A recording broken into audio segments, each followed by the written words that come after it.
Welcome back to the David Pakman Show. I'm Farron Cousins, sitting in for David Pakman this week.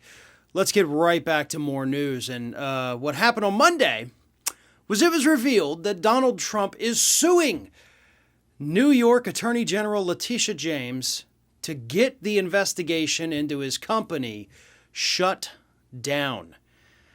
Trump's lawyers, in their filing, argued, quote, the lawsuit was politically motivated, and the mission is guided solely by political animus and a desire to harass, intimidate, and retaliate against a private citizen who she views as a political opponent. She, of course, being New York Attorney General Letitia James.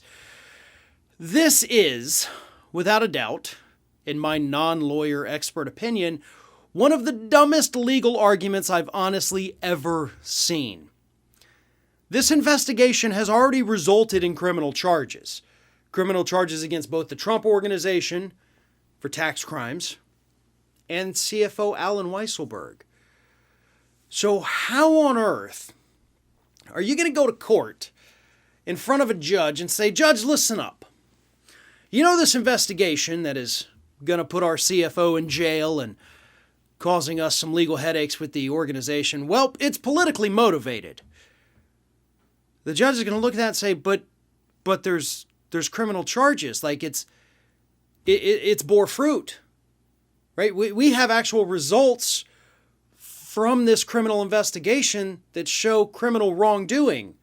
So how are you going to sit there and tell me that this is a witch hunt when we've found witches?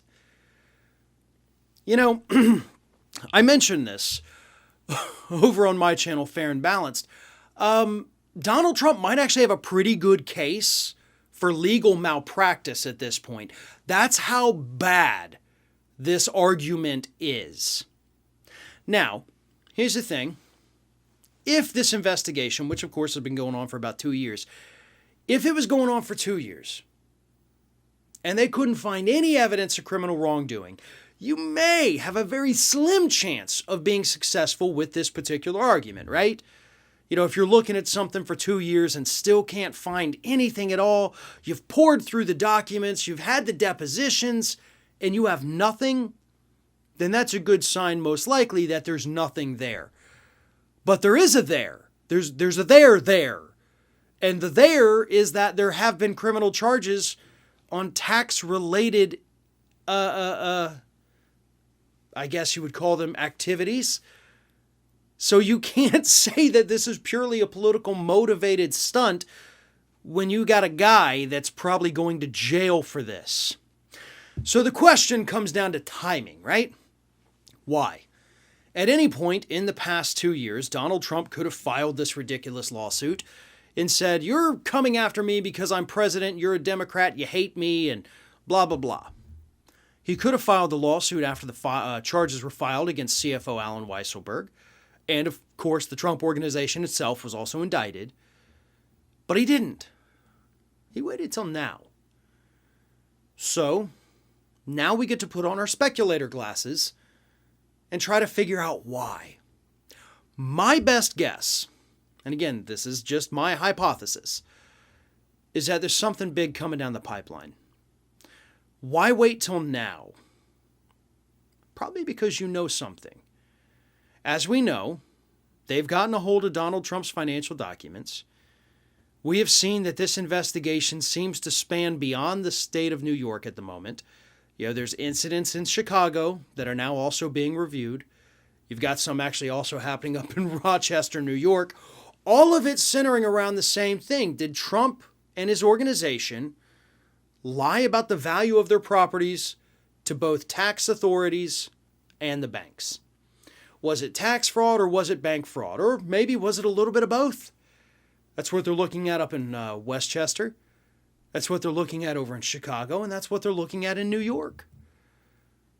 Bunch of different Trump-owned properties that are all being investigated for the same thing. And with what's happening in Westchester, for the record, they've got the proof. They've got his presidential filings where he showed the property was worth one thing, and they've got the local tax records where he claimed it's worth something far less than what he claimed on his financial disclosure forms. So maybe that's what it is. Maybe the walls are closing in a little too quickly for him. Maybe there's too many investigations going on and he's doing what he can to file this ridiculous lawsuit to maybe stall it a little bit. Because at best, that's all he's going to do. This is not going to get this lawsuit thrown out of court. But it may slow it down a bit. It may allow for a little bit of appeal here and there. It's going to get tossed out of every court it goes in front of. That's a given. Again, because the argument is very stupid. But it may be just enough for Trump to delay it enough to maybe come up with a decent legal argument for when things finally go totally sideways. One of our sponsors is Blinkist, who's been supporting the David Pakman Show longer than any other sponsor. Blinkist is the app that lets you listen to or read an entire nonfiction book in just 15 minutes. Blinkist is the way to absorb those books you can't make time for. Blinkist takes top nonfiction titles, pulls out the book's key takeaways and insights, and gives it to you in the form of a text or audio explainer that you can consume in 15 minutes. With Blinkist, now you actually do have time to learn about all the things you've been wanting to tackle.